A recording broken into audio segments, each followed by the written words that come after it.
समाजवादी नेता के बयान पर सांसद सुब्रत पाठक का पलटवार, दिया करारा जवाब।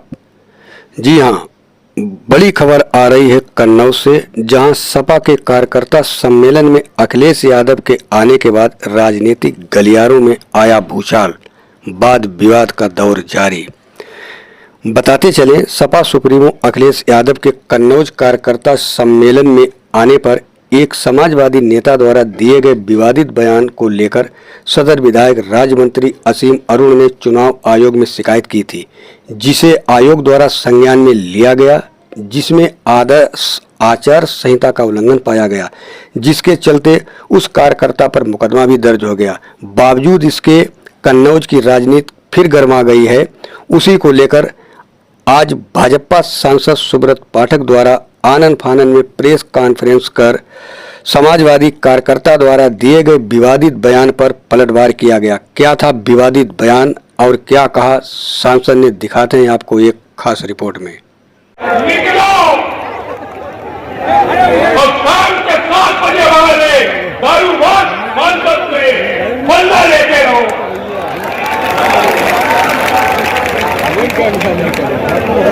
शाम के 7 बजे के बाद अपनी लगाम को भूल जाने वाले व्यक्ति को आप लोगों ने सांसद बना दिया। मतलब कुछ अरे अगर हम देव भाई फिर एक हो जाए तो तुम्हारी तो पकड़ नहीं देखेंगे। हमारे भाइयों ने तुमको खाया। मुझे कुछ इस बात का है कि आज एक मां के खेल के और बाबा की गाली सुन रहे हो। मैं उस वीडियो को अपने मोबाइल में रखा हूं, कसम मां की कहता हूं कि तेरे टुकड़े टुकड़े रखना दिए तो मोरो किसी का फल नहीं किया।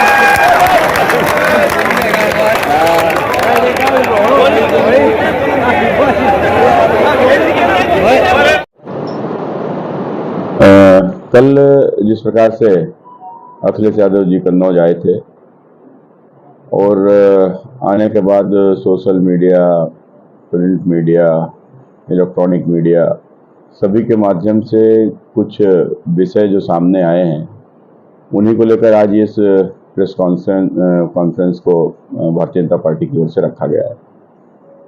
अखिलेश जी के मंच से उनके बैठे होने के बावजूद भी जिस प्रकार से अभद्र भाषा का प्रयोग हुआ, मेरे लिए तो समाजवादी पार्टी और उनके नेताओं के लिए अभद्र भाषा का प्रयोग करना कोई नई बात नहीं है।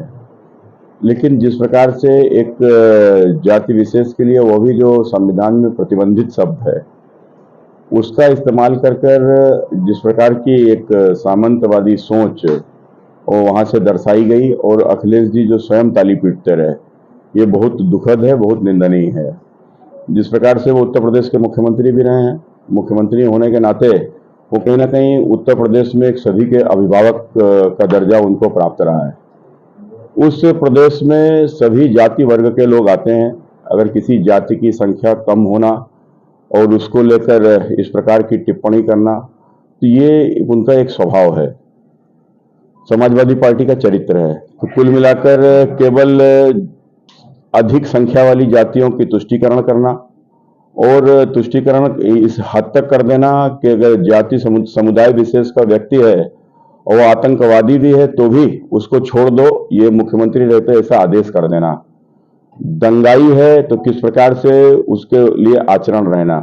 और सबसे बड़ा जो विषय हम सबने देखा था कि जिस प्रकार से माफियाओं को पल्लवित पोषित करना और उसके बाद माफियाओं के यदि मुठभेड़ में या किसी प्रकार से या स्वाभाविक मृत्यु के ऊपर आंसू बहाना, और ये वही लोग हैं जो इस प्रकार का इनका आचरण है, तो ये देखने में आया।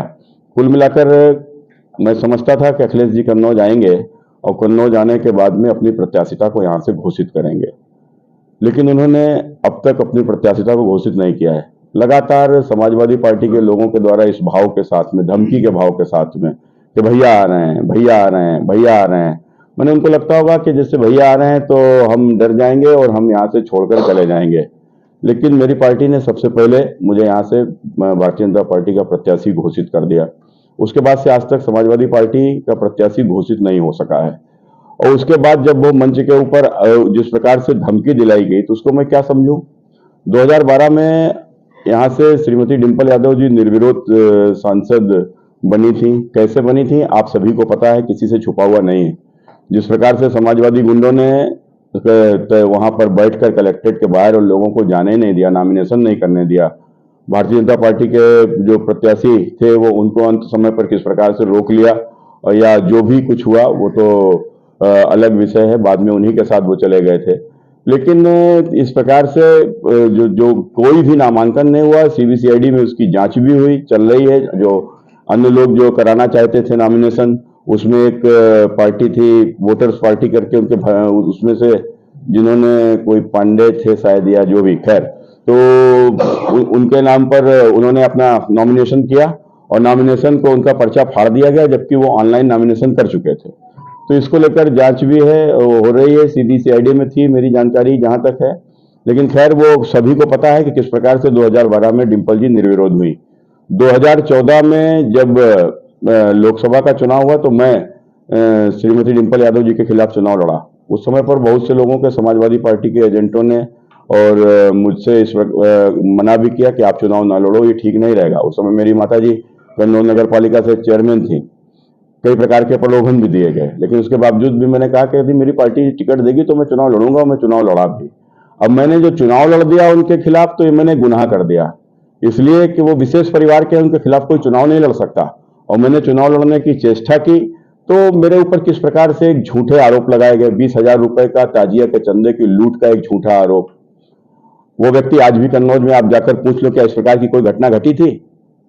और किस प्रकार से उसके बाद में मेरे ऊपर मोटरसाइकिल लूट का आरोप, फिर उसके बाद में मेरे ऊपर किस प्रकार से आगजनी हत्या का प्रयास 120 302, और उसके बाद में गैंगस्टर जैसे तमाम सारी धाराएं लगाई गई।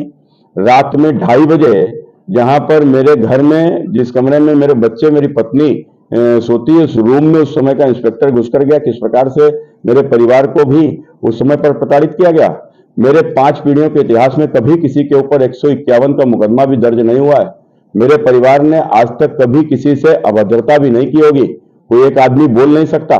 तो कुल मिलाकर इस प्रकार की स्थिति रही होगी। शहर मिश्रित आबादी का है, सभी लोग जानते हैं कि हम लोगों का किस प्रकार का मेरा और मेरे परिवार का आचरण है, तो उसके लिए मुझे किसी को जवाब नहीं देना।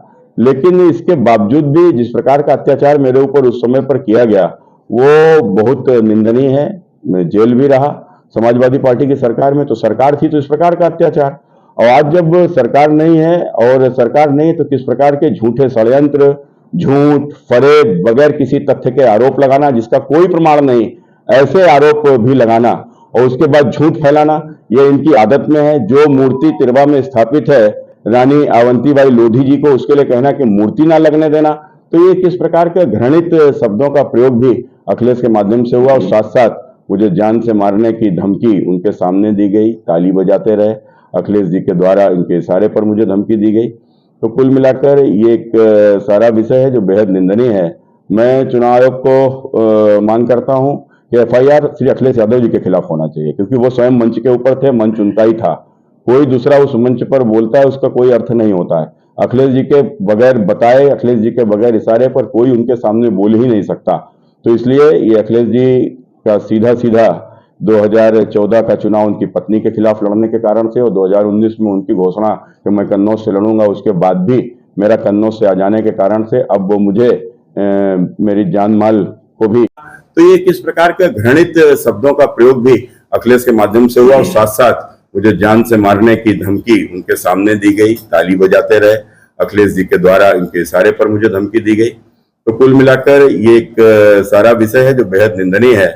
मैं चुनाव आयोग को मांग करता हूं कि FIR श्री अखिलेश यादव जी के खिलाफ होना चाहिए, क्योंकि वो स्वयं मंच के ऊपर थे, मंच उनका ही था। कोई दूसरा उस मंच पर बोलता है उसका कोई अर्थ नहीं होता है। अखिलेश जी के बगैर बताए, अखिलेश जी के बगैर इशारे पर कोई उनके सामने बोल ही नहीं सकता। तो इसलिए ये अखिलेश जी का सीधा सीधा 2014 का चुनाव उनकी पत्नी के खिलाफ लड़ने के कारण से, और 2019 में उनकी घोषणा कि मैं कन्नौज से लड़ूंगा, उसके बाद भी मेरा कन्नौज से आ जाने के कारण से अब वो मुझे मेरी जान माल को भी नुकसान पहुंचाना चाहते हैं। और इसीलिए एक तरीके से धमकी दी गई कि मैं चुनाव न लड़ूं, मैं अपना पर्चा वापस ले लूं। लेकिन अखिलेश जी, मैं बहुत स्पष्ट रूप से कहता हूं, मैं इस परिवारवादी, आपकी परिवारवादी, भ्रष्टाचारी और अराजकता की जो राजनीति आपने जो कन्नौज में जो उत्पन्न की थी, उसके खिलाफ ही, और कन्नौज के आम जनों के और खासकर अपने यहाँ के हमारे प्यारे युवा साथियों के ताकत के ऊपर मैं आज यहाँ तक पहुंचा हूं। मैं आपके जैसे मैं हूं अवनीश तिवारी। अगर आपको मेरा वीडियो अच्छा लगे तो चैनल को सब्सक्राइब करें, फॉलो करें, ताकि आपकी कोई खबर ना छूटे।